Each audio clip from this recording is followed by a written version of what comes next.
FTR against the Sydal brothers. And Matt Sydal is a veteran. Mike Sydal worked for us quite a bit in Ring of Honor. He's a great kid. He worked his ass off. This was just a style clash, and it didn't benefit FTR at all. Matt Sydal primarily works cruiserweight style, Japanese match. There's no babyface, there's no heel, there's a lot of moves and a lot of flips, and it's worked for him. And his brother tries to do a lot of the same thing, and it hadn't worked especially well for him. Like I said, but he's a good young man. But this was another example of FTR trying to do the other team shit instead of saying, okay, instead of the booker or the agent or both saying, okay, FTR badly needs rehabilitated from our horrible presentation of them.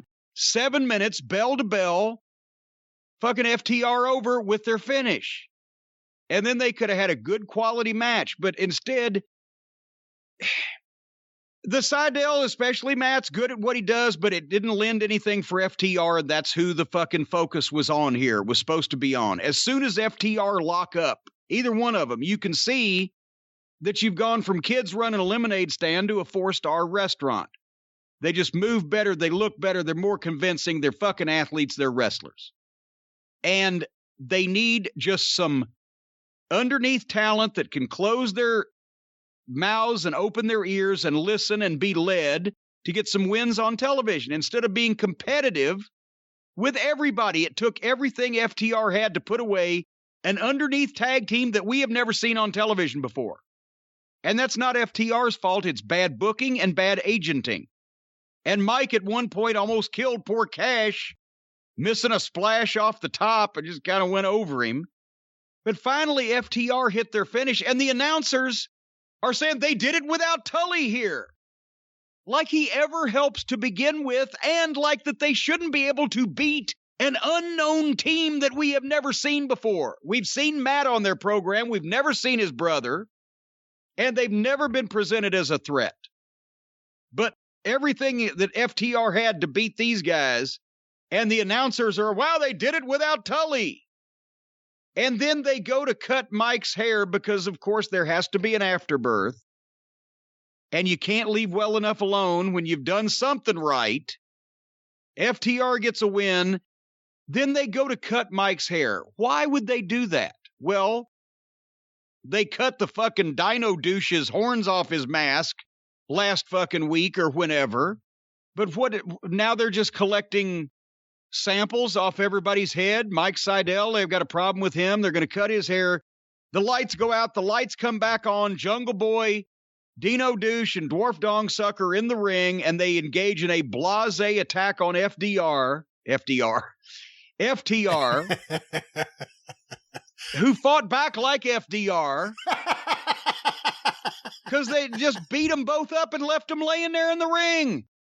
So they either beat FTR outright, or they give them a win that they have to struggle and crawl across hell with gasoline britches on to get, and then have more underneath baby faces come out and beat them up again and leave them laying. Can you explain this? No, I can't explain it. Let me ask you this. We've done this with AEW kidnappings and lumberjack matches and tournaments. How many different times has someone decided they're going to start cutting other people's hair and collecting it as a gimmick in AEW? Well, there's been a couple. This is the second one I could think of, because Brandy, when she had the Nightmare Collective with her and Kong and the bald girl, I don't know whatever happened to her. Poor girl. Oh, boy. Oh, that's right. I just thought, what a fucking rib. They had that girl shave her head and she's never been seen again. They got rid of it. They dropped it. They dropped the gimmick. Wow. But they were cutting people's hair and collecting it. So this is the second time we've seen something like that. Lights going out. You talk about lazy booking. Lights going out and coming back on, and the brawl is on. That's the laziest of lazy booking. That's the worst thing that Paul Heyman introduced into wrestling. And there's so many other things you could list there. But just the idea, the lights go out, the lights come back on, and now here it is. The lighting guy is in cahoots with someone. I hate but that. also it lazy booking where the lights go out and lights come back on, or lazy booking whether there's an afterbirth in every match, or lazy booking in that somebody's cutting hair and somebody's doing this, and it comes from and I don't even like to use the term mark in relation to fans. Fans are cool. I use the term mark in relation to fucking idiots that think they know about the wrestling business, but they don't, and they're marks. And a lot of the people on the roster in this company are marks, and it's being booked by a mark, because you can tell, because marks retain moments, incidents, things that happen in wrestling that they liked, but they don't remember the lead up or the follow through or the how the personalities that did the things were positioned in people's minds. They just imitate, like chimpanzees flinging shit. They imitate what they see other people do, and they remember it and they liked it.